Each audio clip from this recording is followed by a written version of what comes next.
கோபம் உங்களுக்குள்ள சிறிதளவும் காணப்படக்கூடாது. ஒரு இடத்துல சவுலுக்கு கோபம் வந்துருச்சு. அல்லேலூயா.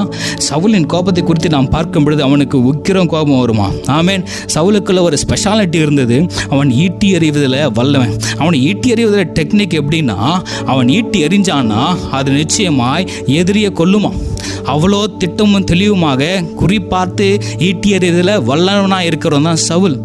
அவன் தான் இஸ்ரவேல் ஆண்டதுக்கும் வந்த முதல் ராஜா என்று பார்க்கிறோம். இப்போ சவுலுக்கு தாவீதின் நிமித்தமாக கோபம் வந்துருச்சு. 1 சாமுவேல் புஸ்தகம் 18:8-9 கூட நாம் பார்க்கும் பொழுது அங்கே ஜனங்கள் எல்லாம் ஆர்ப்பரித்து சந்தோஷப்படுறாங்க.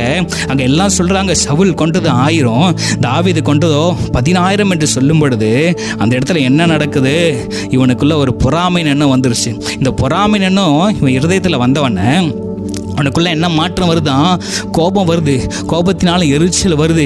இந்த எரிச்சல் தான் இந்த தாவீதின் மேலே எரிச்சல் கொண்டு அவன் மேல் பகைமை உண்ணம் வந்து அவனை கொலை பண்ண வேண்டும். அவனை முற்றிலுமாக அவனை தள்ளிவிட வேண்டும். அவன் ராஜ்யத்துக்கு நேராக அவன் போகிறானே, ஆசீர்வாதமாக இருக்கிறானே, என்னுடைய எரிச்சல் பொறாமை அவனுக்குள்ளே வந்துருச்சு. அல்லேலூயா.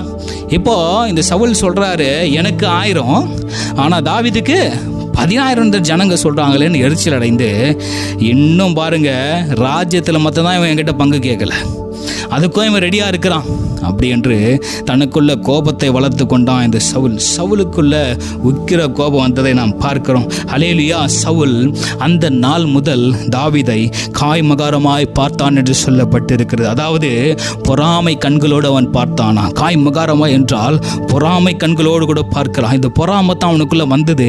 அதனால அவனுக்கு எரிச்சல் வந்தது. எரிச்சல் நிமித்தமாக கோபம் வந்தது. கோபப்படுத்தினால அவனை கொலை செய்யணும்னு நினைக்கிறான். தேவனுடைய திட்டத்தை மறந்து போகிறான். தேவனுடைய தீர்மானத்தை மறந்து போகிறான். தேவன் சொன்ன வார்த்தையை மறந்து போகிறான். அல்லேலூயா. இதனால என்ன ரியாக்ஷன் நடக்குது பாருங்க. தேவனுடைய வார்த்தையை மதிக்காத ஒரு மனுஷன், அவனுக்கு என்ன நடக்குதா? அந்த கோபத்தின் நிமித்தமாக மறுநாளே தேவனால் அனுப்பப்பட்ட ஒரு பொல்லாத ஆவி இந்த சவுலை பிடித்து அலைக்கழித்துதான். அல்லேலூயா. உன் கோபத்தின் விளைவு எங்க எட்டுன்னு வந்து விட்டு இருக்கு பார்த்தீங்களா? ஆமென். சவுலுக்கு ஆண்டவராலே அதிகாரம் உள்ளப்பட்ட ஒரு ஆவி வந்து அவனை பிடித்து அவனை அலைக்கழித்துதான். ஆமென். பிசாசு பிடிச்சிருச்சு. அப்போ உன்னை கண்ட்ரோல் பண்ணது யாருன்னு நீங்க தெளிவாய் புரிந்து கொள்ள வேண்டும். ஒருவேளை தேவனுடைய அன்பு இருந்தா தேவனோடு கூட இடைப்படுவார். அப்போ இந்த சவுலோடு கூட பேசி கொண்டிருந்தது பிசாசு. சவுலை எப்படியாவது தன் திட்டத்துக்கு வளைத்து கொள்ள வேண்டும் என்று சொன்னது பிசாசு. அல்லேலூயா. அவன் பிசாசின் வலைக்குள்ள, பிசாசின் தந்திரத்துக்குள்ள அவன் அகப்பட்டு கொண்டான் என்று நாம் பார்க்கிறோம். கர்த்தருடைய பரிசுத்த நாமத்துக்கு ஸ்தோத்திரம்.